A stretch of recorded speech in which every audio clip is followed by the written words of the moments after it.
O nosso grupo vai falar sobre métodos de avaliação do desenvolvimento fetal, com o nosso orientador Fabrício, e o grupo é composto por Eduarda, Maria Eduarda e Mariana. Vou falar sobre a fecundação. Entende-se por fecundação quando o espermatozoide consegue entrar no óvulo. Para isso, o homem deve produzir boa quantidade de material biológico saudável. E a mulher deve liberar o óvulo. O encontro do óvulo com o espermatozoide ocorre na trompa de falópio. O que é uma trompa de falópio? É a ligação do útero com o ovário. Porém, quando não ocorre fecundação, o material biológico masculino morre dentro do órgão reprodutor feminino, e o óvulo é eliminado em conjunto com a menstruação aos casais de tentantes. A melhor forma de colaborar com a fecundação é manter relações sexuais desprotegidas durante os dias férteis da mulher. Ou seja, após a ovulação, isso ocorre 2 dias antes desse processo e 2 dias após, uma vez que o espermatozoide pode permanecer vivo e à procura do óvulo por até 72 horas. Passo a passo da fecundação. Tudo começa com o funcionamento perfeito do órgão reprodutor.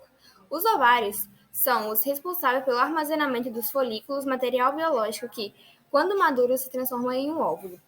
Os ovários expelem um óvulo maduro ao mês. Às vezes pode ser expelidos 2 óvulos, mas isso ocorre em casos específicos. E esse material biológico feminino começa sua trajetória pelas trompas de falópio. É nesse local que os espermatozoides encontram um óvulo para ocorrer a fecundação de trabalho.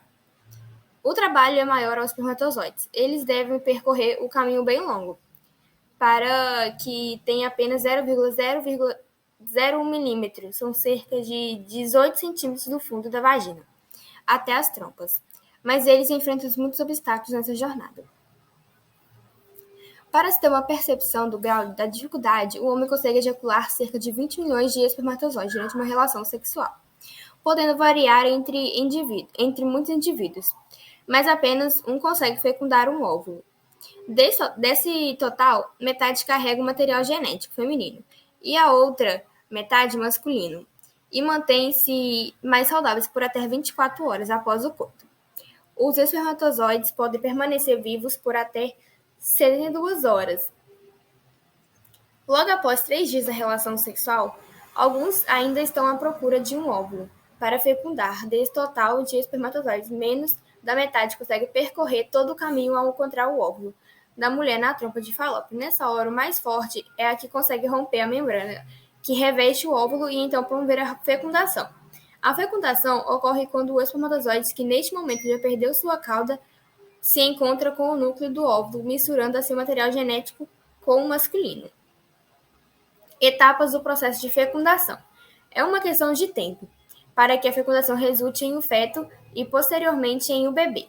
Esse processo pode ser dividido em etapas, sendo que elas ocorrem enquanto o material biológico dos pais se funde e está percorrendo todo o caminho.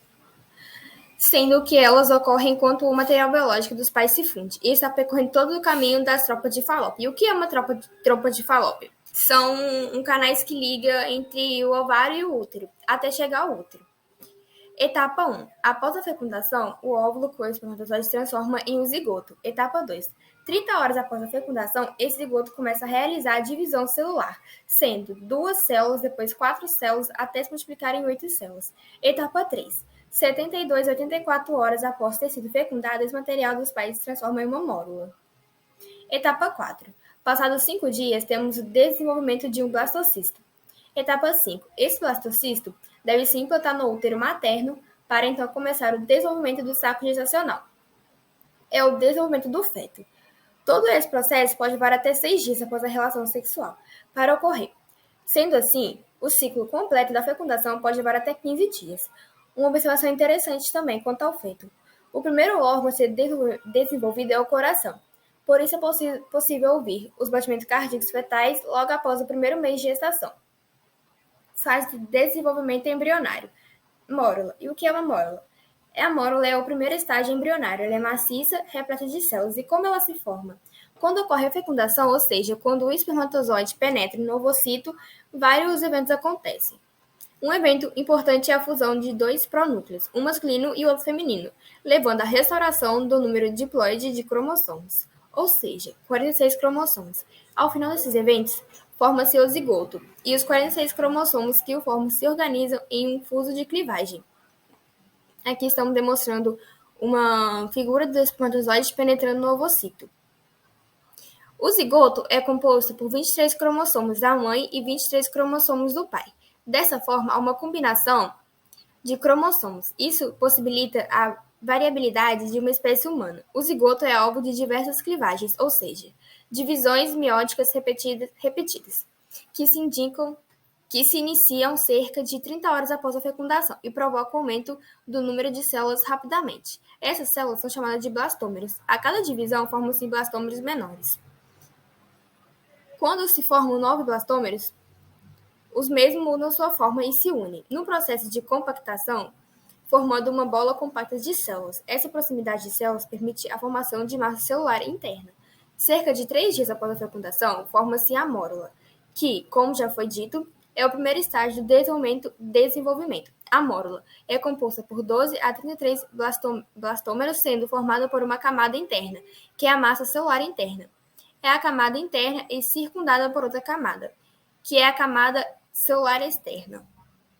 Esse processo de formação da mórula ocorre na tuba uterina. No estágio de mórula, as células que se formam são células totipotentes. Mas o que são células totipotentes? São células completamente diferenciadas, capazes de gerar um organismo adulto. E essas células têm a capacidade de formar um tanto de organismo adulto quanto tecidos extraembrionários, como a placenta.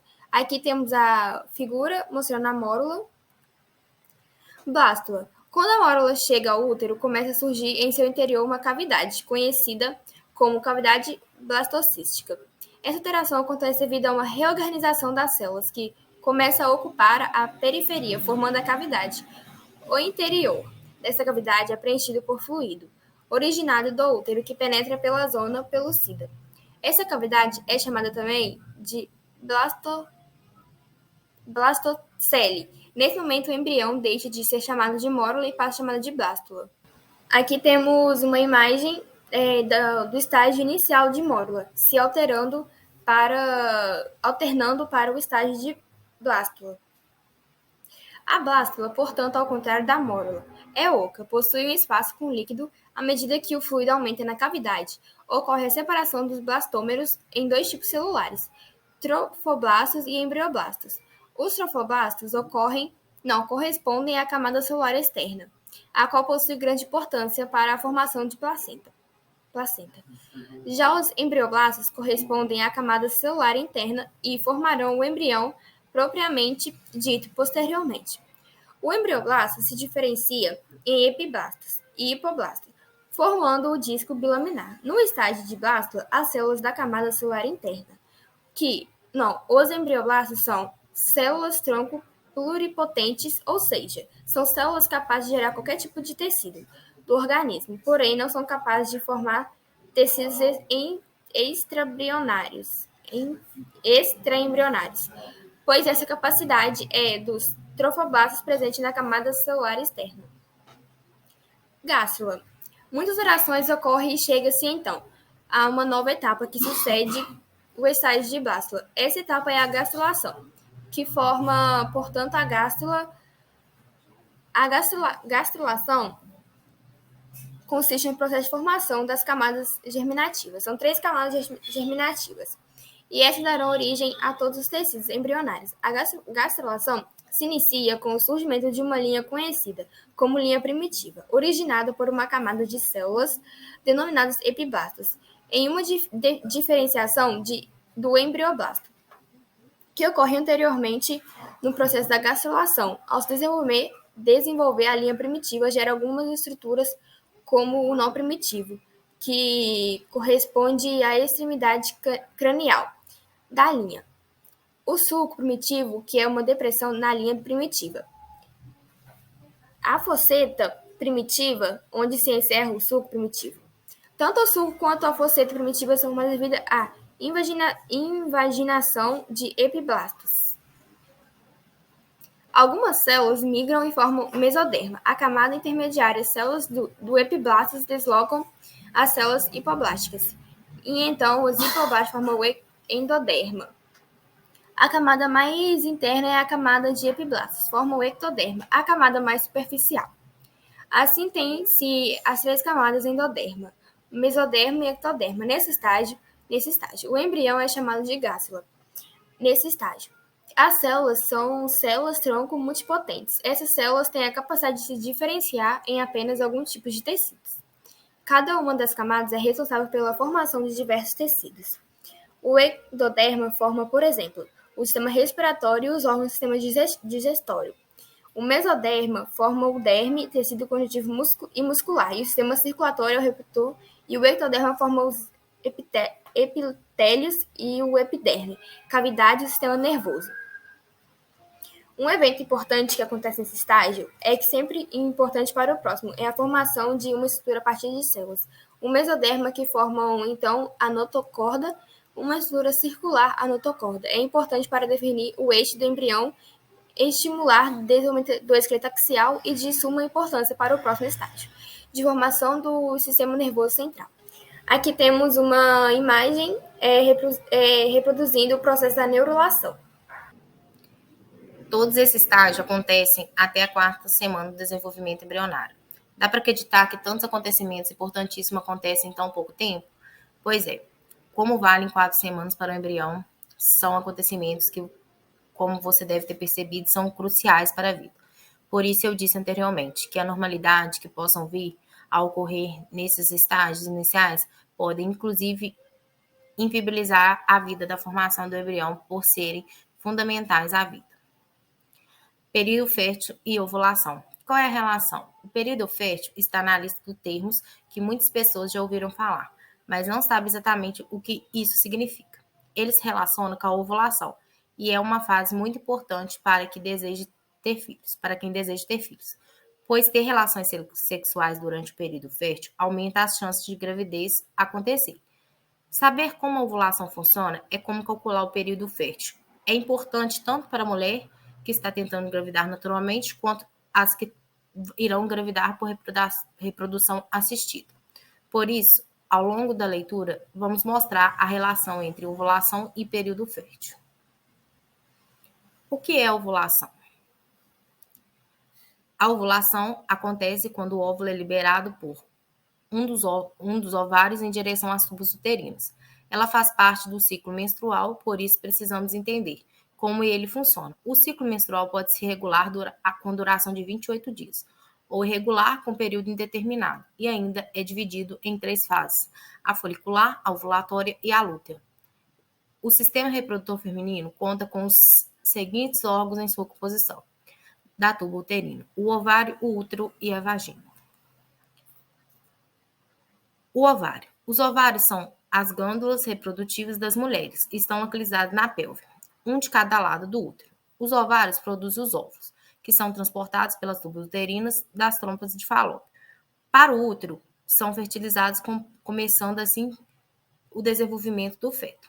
Além disso, os ovários são a principal fonte produtora dos hormônios femininos, o estrogênio e a progesterona. Os ovários contêm 3 tipos dos principais de células. Cada tipo de célula pode desenvolver um tipo diferente de tumor. Células epiteliais, que revestem o ovário, células germinativas, que se iniciam nas células que produzem os óvulos, e as células de escleroma, que tomam o tecido suporte estrutural que produz os hormônios femininos. Útero. Um dos mais importantes dos órgãos do aparelho reprodutor feminino é o útero, e onde o óvulo fertilizado se implanta.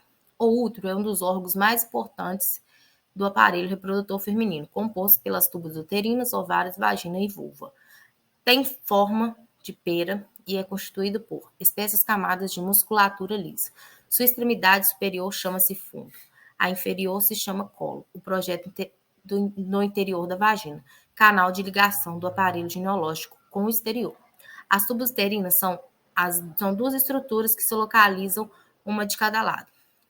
A do útero conduz os óvulos produzidos nos ovários até esse órgão. A cavidade interna do útero é revestida por uma mucosa, o endométrio, que sofre alterações mensais no ciclo menstrual, é onde o óvulo é fertilizado e se implanta. Quando não ocorre a fecundação, o endométrio descama e é eliminado através da menstruação. localizado entre a bexiga urinária e o reto. O útero pode variar de tamanho e de forma de acordo com a idade, número, filhos e a estimulação hormonal. Em uma mulher adulta, seu volume normal tem em média de 50 circunferência cefálica a 90. Vagina. A vagina é um canal tubular cuja função é receber o pênis durante a relação sexual. Permite a saída do bebê no momento do parto e eliminar o fluxo menstrual. A vagina é um canal tubular que se estende do colo do útero à vulva, parte do aparelho reprodutor feminino. O limite entre a vulva, conjunto dos órgãos genitais femininos externos, e o canal vaginal é constituído por uma membrana chamada ímen, que em geral se rompem quando a mulher tem sua primeira relação sexual. A região externa da vagina chama vestíbulo da vagina. A parede do canal da vaginal é formada por 3 camadas: mucosa, muscular e advêntica. A mucosa é constituída de tecido conjuntivo repleto de fibras elásticas. Tem aspecto rugoso e poucas terminações nervosas.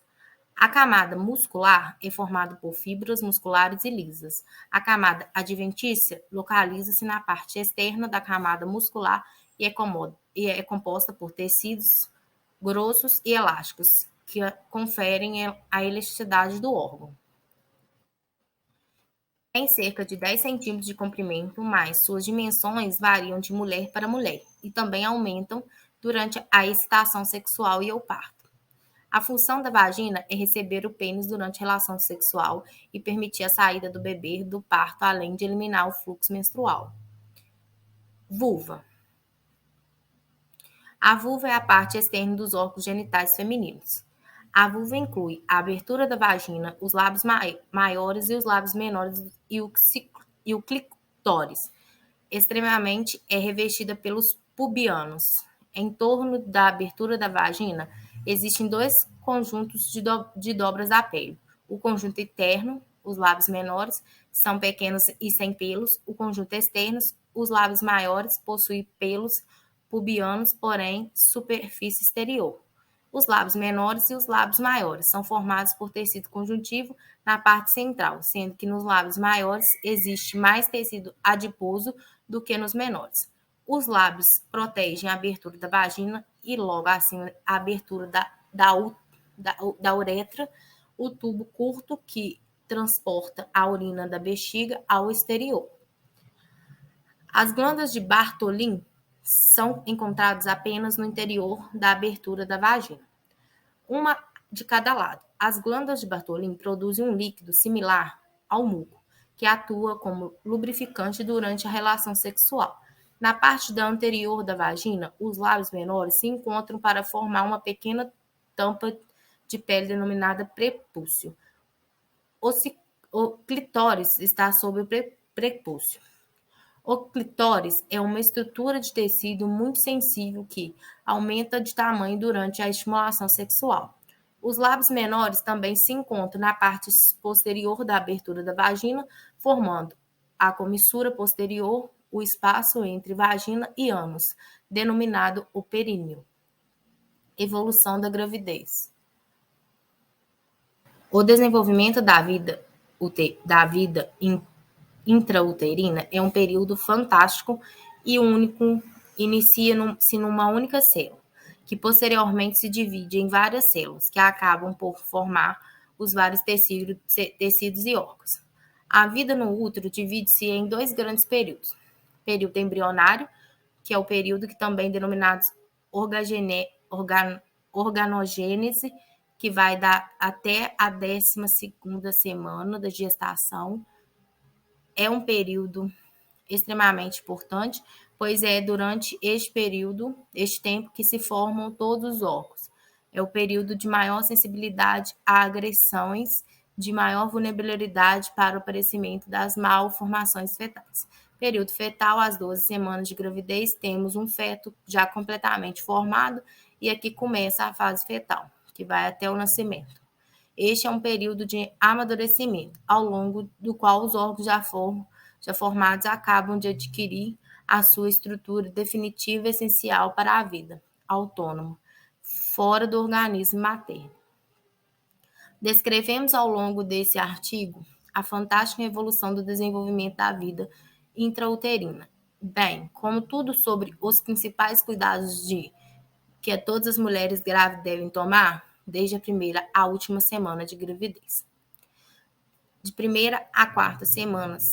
Após a fecundação do ovo com o espermatozoide, surge uma célula zigoto, que vai se dividindo em várias células, que formam a mórula, 8 a 16 células. O estágio da mórula ocorre entre 3 a 4 dias após a fecundação, coincidindo com a entrada do embrião no útero. A segunda e a terceira semana de gravidez, aqui continuam as sucessivas clivagens, onde há a formação de uma cavidade interna, assim o embrião passa a fase de blastocito.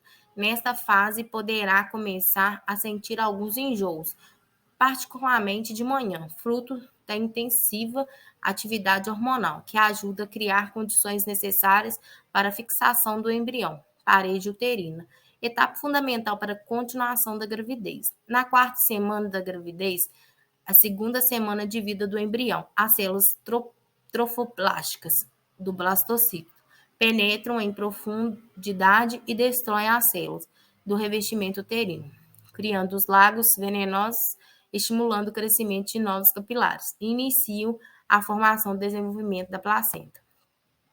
Nessa altura, ocorre uma pequena perda sanguínea vaginal, muitas vezes confundida com menstruação.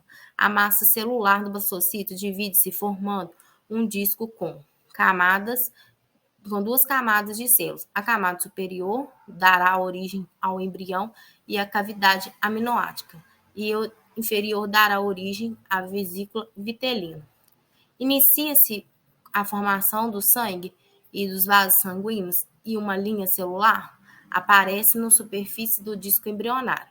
Esta linha primitiva é a gênese, na ectoderma, a mesoderma e a endoderma, partes constituintes do feto e posteriormente do bebê. Na ecografia transvaginal, nessa altura ainda, não se consegue visualizar as estruturas descritas. Vê-se apenas o forro do útero, o endométrio secretor, muito espessado. Nessa altura, o período menstrual não veio e a mulher deve fazer um teste de gravidez para saber se está grávida. Se deu positivo e ainda não está a fazer suplemento com ácido folículo, deve fazê-lo sem falta.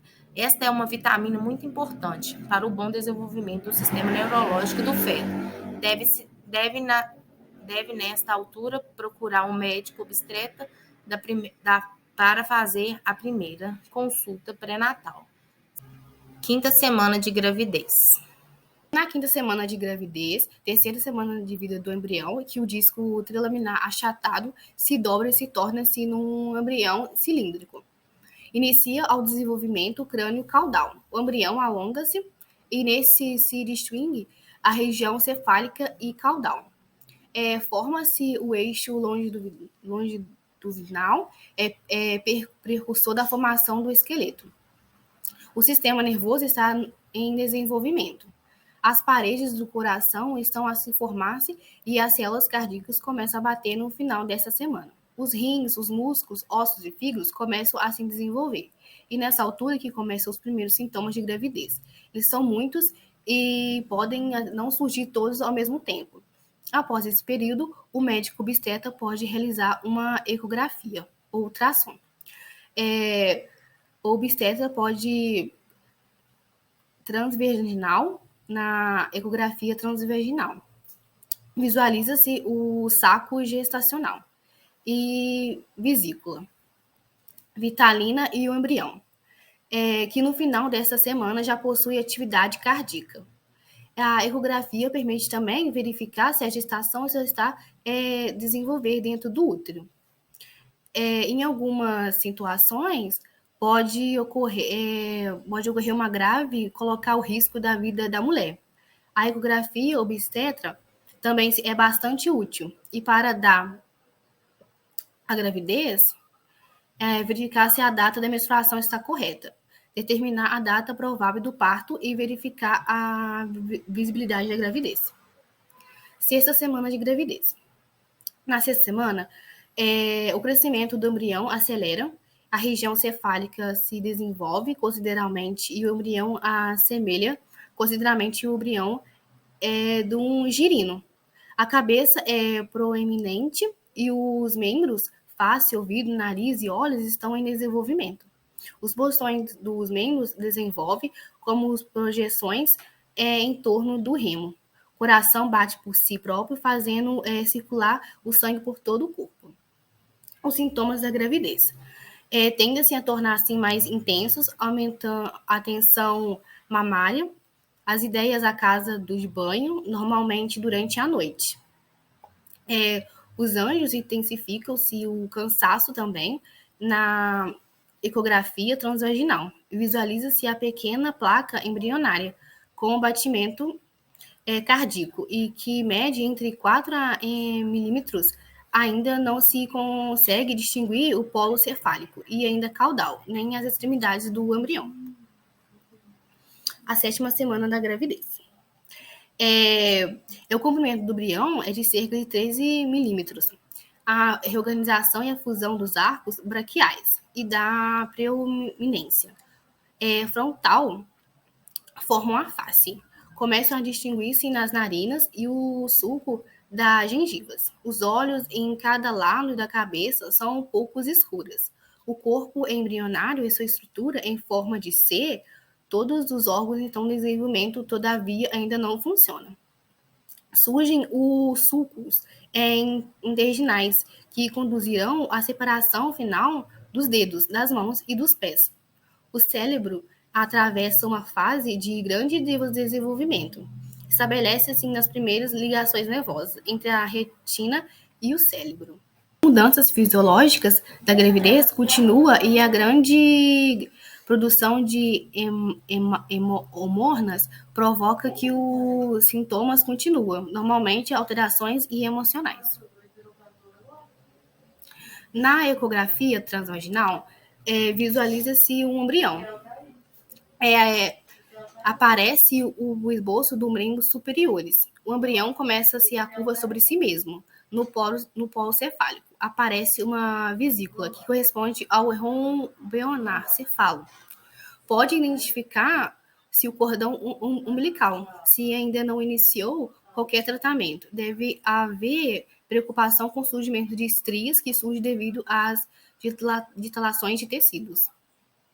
8 e 9 semanas de gravidez.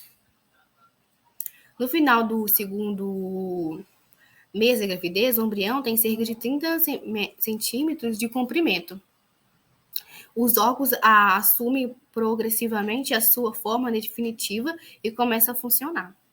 Na ecografia transvaginal é possível observar o esboço dos membros inferiores, identifica-se perfeitamente o contorno embrionário, o polo cefálico cresce e aparecem novas vesículas no seu interior. Pode-se identificar o tubo neural em corte longitudinal. Começam os movimentos embrionários. A cavidade mitocôndrica aumenta dentro da cavidade coriônica, alcançando 50% desta. Visualiza-se de um cordão umbilical em cima da sua inserção. Aqui tem a evolução do feto de 8 a 4 semanas, 10 e 8 semanas de gravidez. A partir das 10 semanas da gravidez, deixamos de ver um embrião e passamos até um feto. Durante o 3º mês de gravidez, o feto desenvolve rapidamente, adquirindo quase o dobro do seu tamanho. A testa é alta e proeminente, os olhos passam de uma posição lateral para a região interior da face. Em conjunto de pelos vibráceos crescem no lábio superior, mãos e sobrancelhas. A 10ª semana de gestação, na ecografia, pode identificar-se como vesículos laterais e plexos corideus. Aparecem pontos de ossificação na cara fetal, que junto com as clavículas são os primeiros a identificar-se. Logo após visualizar, também os pontos de ossificação canais e vertebrais começam a visualizar-se o segmento das extremidades, podendo identificar-se no 10ª semana No abdômen, identifica a eliminação fisiológica no intestino, que não se resolverá até o final da 12 semana. A cavidade endométrica ocupa a maioria da cavidade cariónica, mas não se conecta. Identifica-se bem no trofoblasto, que será a futura placenta, há 12 semanas de gravidez. Na 12 semanas de gravidez, atinge-se o período embrionário e começa o período fetal. E que tem um feto um aspecto completamente humano, mede cerca de 5 a 6 centímetros de comprimento e está completamente formado na cabeça aos pés. E é a altura ideal para fazer a ecografia no primeiro trimestre. A ecografia obstetra no primeiro trimestre deve ser realizada entre os 11 e 13 meses e 6 dias. E através dessa ecografia que se pode avaliar toda a anatomia fetal, podendo detectar preonanicamente algumas malformações. Na ecografia do primeiro trimestre é possível visualizar todos os órgãos fetais, o órgão fígado, rins e bexiga, a ossificação do feto e complemento visível. A cabeça identifica-se 2 plexos de coroides separados pela linha, assim, uma borboleta, né? Às 12 semanas, o sexo pode ser corretamente determinado para observar experiente através da observação dos genitais, embora só a partir das 16 semanas que se consegue ter certeza. 13 a 18 semanas. No final da 4ª semana, o comprimento caudal é de 10 centímetros, do peso fetal é de 110 gramas. A cabeça e os membros superiores do feto são desproporcionalmente grandes. A face é relativamente larga e os olhos são bastante afastados. Alguns cabelos eventualmente podem observar-se na região frontal inferior, mas as vibraças nas mãos desaparecem. O sistema circulatório e urinário estão em plenas condições de funcionamento e o feto começa a exertar urina, que contribui para a produção de líquido amniótico. O local da inserção do cordão umbilical encontra-se acima de sínfase pública, normalmente em uma boa fase da gravidez. A partir das 16 semanas, começa a sentir os movimentos fetais. Isso tranquiliza inicialmente os movimentos. São muito súbitos e muitas vezes confundidos com os movimentos intestinais, mas muita gravidez se sente em seu bebê com mais tarde, isso é normal. Os ligamentos dos 2 lados do útero e as paredes de pelve vão esticando conforme o feto vai crescendo. E é normal sentir uma dor no abdômen. Na ecografia, começa a ser difícil visualizar todo o feto ao mesmo tempo.